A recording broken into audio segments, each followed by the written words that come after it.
Sa kabanatang ito, tuluyan ng sumiklab ang bakbakan. Hindi magpapahuli sina Jack at Noah sa pakikipaglaban-laban sa makapangyarihang Royal Knights.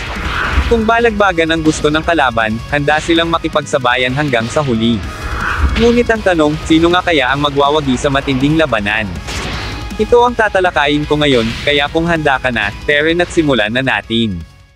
What's up mga Koops, Manga Moto nagbabalik. Record of Ragnarok, Jack the Ripper Case Files Kabanata 39. Isang minutong nakamamatay na bakbakan. Sa pag-uumpisa ng kabanata, kaharap na nina Jack at Noah ang dalawang makapangyarihang Royal Knights. Wala nang atrasan pa sa kanilang laban. Para kay Power, tila isang panaginip ang lahat ng nangyayari. Hindi inaasahan ni Power na makikita niya sina Jack at Noah na magkasama sa gabing ito. Napatingin si Power kay Jack, ang ating bida, habang naghahanda na itong sumabak sa laban. Si Jack ay seryoso sa kanyang layunin, samantalang si Pansy, na may kumpiyansang nakangiti, ay tinanong si Power kung handa na ba itong harapin sina Noah at Jack. Kitang-kita sa mga mukha ng dalawang magkaalyado ang determinasyon sa laban. Nagbiro pa si Pansy na bigyan lang siya ni Power ng 1 minuto at tatapusin na niya ang laban kay Noah. Sigurado siya sa kakayahan niyang tapusin agad si Noah, ngunit sinabi niyang ibibigay niya kay Power ang karapatang tapusin ang laban. Sa kabila ng alok, napapayag ni Pansy si Power sa 1 minuto ng aksyon. Tila gusto rin ni Power ang alok ni Pansy na ibigay sa kanya ang sandali kung saan siya ang tatapos kay Noah, kaya hindi na siya nagdalawang isip na sumang-ayon. Tuwang-tuwa si Pansy sa desisyon ni Power, ngunit agad siyang nagbigay ng bilin, huwag na huwag gagalawin ni Power si Noah dahil siya mismo ang haharap dito. Sumagot naman si Power, nagpaalala na mayroon na lamang itong 55 segundo. Napasimangot si Pansy nang marinig ito, nagumpisa na pala agad ang bilang ng oras. Walang patumpik-tumpik, naghanda si Pansy at sinugod si Noah upang tapusin ang kanilang laban. Sa kabilang panig, nakahanda na rin si Noah. Sinabihan niya si Jack na alalayan lang siya sa laban dahil siya mismo ang tatapos sa Royal Knights. Ngumiti si Jack at sinabing aalalay siya, ngunit may kasamang bumisnis ng hominin niya si Power na sumali sa laban. Sa hindi inaasahang pagkakataon, nabuo ang isang 2 versus 2 na laban. Biglang umatake si Power, tila gusto niyang tapusin agad si Jack. Ngunit sa kabila nito, walang takot si Jack at nakangiti pa habang sinasalubong ang mabibilis na suntok ni Power. Ang natitirang oras ay 48 segundo na lang.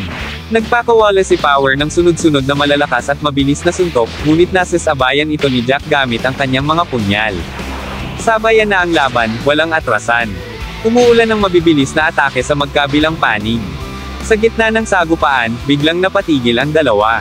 Napansin ni Jack na may kakaiba sa katawan ni Power, lalo na sa mahiwagang tato nitong Phoenix. Sa isip ni Jack, ang tato ni Power ay tila puno ng lihim, at naikumpara niya ito sa tato ni Mr. Fogg na may simbolo ng Ouroboros. Nagsimulang magtanong si Jack sa sarili, may koneksyon nga kaya sina Power at Mr. Fogg. Sa puntong ito, alam ni Jack na may mas malalim na kwento sa likod ng lahat, ngunit hindi niya ito matukoy sa ngayon. Uunahan ko na kayo, mga Koops, tama ang hinala ni Jack. May koneksyon nga sina Power at Mr. Fogg. Minsan silang nagsama sa Project G Experiment, at masasabi kong naging magkaibigan pa sila sa panahong iyon. Sa pagpapatuloy ng kabanata, mabilis na tinamaan ni Jack si Power sa bandang leeg gamit ang isang punyal, na ikinagulat ni Power. Kitang-kita na nakatarak ang punyal sa leeg ni Power, ngunit bago pa man siya makaganti, mabilis na nakalayo si Jack, ang ating bida. Dito na binunot ni Power ang punyal mula sa kanyang leeg, at sa kabila ng malalim na sugat, ito'y agad gumaling na parang walang nangyari. Nanlilisik ang mga mata ni Power habang si Jack naman ay nakangiti ng kalmado, para bang sinasadya niyang asarin si Power. Sa galit ni Power, nagsimulang lumitaw ang mga ugat sa kanyang katawan, at buong puot niyang sinabi, sumugod ka na, Jack. Halatang naiinis si Power dahil pakiramdam niya'y pinaglalaroan lamang siya ng kanyang kalaban. Samantala, napansin ni Pansy ang nangyayari, at agad niyang nasabi na hindi maganda ang sobrang gigil ni Power sa ganitong sitwasyon. Gayunpaman, binalik ni Pansy ang kanyang atensyon sa bakbakan nila ni Noah. Sa isang mabilis na galaw, napatalsik ni Noah si Pansy sa malayo. Medyo hinihingal si Noah, habang si Pansy naman ay hinawakan ang kanyang mga koleksyong sandata. Wika niya, wala na silang sapat na oras ni Power. Tapusin na nila ang laban ng buong lakas. Bumwelo si Pansy at hawak ang lahat ng kanyang sandata, sabay hinagis ang mga ito sa ere. Ito na ang kanyang sinasabing huling paraan upang tapusin ang laban. Napatingin si Noah sa mga sandatang lumulutang sa itaas, ngunit bago pa siya makapag-isip ng estratehiya, biglang umatake si Pansy gamit ang kanyang Red Squall. Mabilis na naghanda si Noah para depensahan ang kanyang sarili, ngunit sa lakas ng unang atake, napatalsik siya ng malayo. Sa isip ni Noah, napakabigat ng atakeng ito. Hindi ito pangkaraniwang sword slash. Hinagis ni Pansy ang kanyang espada at sinundan ito ng pag-abang sa isang palako na pabagsak. Mabilis namang napansin ni Noah ang paparating na atake, kaya agad niyang iniwasan ang ikalawang sandata. Dito niya napagtanto ang taktika ni Pansy, sinadyang ihagis ang lahat ng sandata sa ere upang lituhin siya. Ngunit may problema si Noah, hindi niya mabasa ang direksyon ng mga sandata, kaya hindi niya matukoy kung alin ang susunod na babagsak. Sa gitna ng kanyang pag-iisip, bigla nang nakadikit si Pansy sa kanya, at pabagsak na ang ikatlong sandata. Wala nang ibang magawa si Noah kundi dumipensa. Matagumpay niyang naisalba ang sarili, ngunit isa sa kanyang mga dagger ang napuruhan at nasira sa lakas ng atake ni Pansy. Habang si Noah ay nag-aalala sa nangyari, si Pansy naman ay tila nawawala na sa sarili. Hayop na hayop siyang tapusin ang buhay ni Noah, patuloy sa walang humpay na pag-atake, na animoy nagiging mas mabangis habang tumatagal ang kanilang labanan. Dahil sa sunod-sunod na mabibigat na atake ni Pansy, umabot na ang laban sa ika-9 na atake.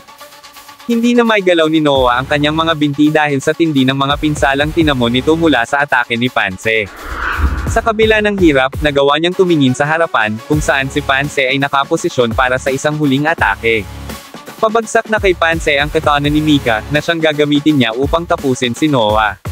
Ngunit bago pa mahawakan ang katana, biglang bumulusok ang punyal ni Jack mula sa kung saan at tinamaan ang katana na gagamitin ni Pansy, dahilan upang tumilapon ito mula sa kanyang kamay. Naguluhan si Pansy sa nangyari at napalingon kay Jack, na tila sinigurado ang pangakong tutulungan si Noah kahit pa kasalukuyang nakikipaglaban siya kay Power. Isang nakakabilib at napakaangas na galaw mula kay Jack na nagpatunay ng kanyang pagiging maaasahan. Samantala, sinamantala naman ni Poggy ang pagkakataon. Habang nakatuon ang pansin ni Pansy kay Jack, agad siyang sumugod at binigyan si Pansy ng isang solidong suntok sa mukha. Napalipad si Pansy palayo habang nagsalita si Poggy, "Huwag mong kalimutan na naririto rin ako." Dahil dito, napilitan si Pansy na humingi ng paumanhin kay Poggy dahil binaliwala niya ang presensya nito. Dagdag pa niya, ang mga miyembro ng Mother Goose ay talagang may malasakit sa isa't isa.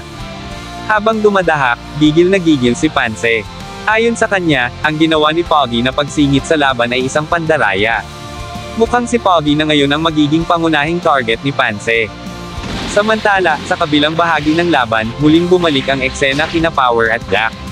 Sa sabayang bakbakan nila, nakalamang si Jack dahil nagawa niyang magdulot ng pinsala sa mukha ni Power. Ngunit sa hindi inaasahang pagkakataon, napansin ni Jack na tulad ng isang phoenix, ang mga sugat ni Power ay nagsimula ng maghilam, at tila nag-uumpisa na rin itong mag-init. Isang hudyat ito kay Jack na dapat niyang gawing mas maingat ang bawat kilos. Ngunit bago pa siya makagawa ng plano, sinabi ni Power, 1 minuto na. Nagpakawala si Power ng isang napakalakas na atake na tatama sa puso ni Jack. Gayunpaman, nagawa ni Jack na tumalon patungo sa kamao ni Power at sinamantala ang lakas ng suntok nito upang makalayo. Natahimik si Power at tumitig kay Jack sa malayo. Aniya, ang ataking iyon ang tatapos sana sa kanilang laban. Ngunit napangisi lamang si Jack at mapangasar na sinabi, halos nasilayan na niya ang banal na liwanag. Kamuntik na daw talaga siya.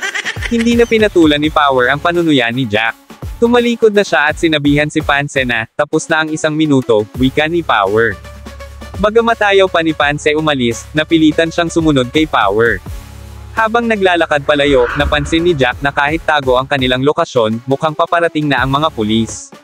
Pilit na pinipigilan ni Noah na umalis ang Royal Knights, ngunit hindi na kinaya ng kanyang katawan at siya'y natamba. Sa kanyang isip, nangako siya sa sarili, sa susunod na makaharap niya si Pansy, sisiguruhin niyang ang laban ay hanggang kamatayan. Samantala, agad na lumapit si Poggy kay Noah upang alamin ang kanyang kalagayan. Bagamat mukhang okay naman si Noah, hindi niya matanggap na nakita na niya ang pumatay kay Mika ngunit hindi pa niya ito napatay. Sa loob-loob niya, sa susunod nilang pagkikita ni Pansy, sisiguraduhin niyang may paghihiganti si Mika. Si Jack naman ay tila naiwan sa pag-iisip. Ayon sa kanya, ang Royal Knights ay sobrang lakas. Pati ang kanilang depensa, nasa ibang antas. Hindi na rin mawala sa isipan ni Jack ang tato na Phoenix sa katawan ni Power at ang kakaibang kakayahan nitong maghilom ng sugat sa loob lamang ng ilang segundo. Habang tinititigan niya ang punyal na may bahid ng dugo ni Power, pakanta niyang nasabi sa huling panel ng manga na, ang masama niyang plano ay lalong nagiging kapana-panabik. At dito na nagtapos, alam kong bitin ka sa kwentuhan natin, kaya sorry na agad. Shoutout po muna kina. Umiiral ang takot, ngunit di natin ito ikinatatakot, dahil ang mga puso natin ay puno ng pag-asa at pag-ibig. Hindi ba kahit anong mangyari, tayo'y magkasama. Itataas natin ang ating tinig, isang panawagan, iaalay ang buhay sa laban ng kinabukasan. Magtutulungan sa kwisentenary, tayo'y di susuko, kay tagal na tinatako, ang liwanag ay ating susundin. Na rock na, mga Diyos ay nagugulumihanan.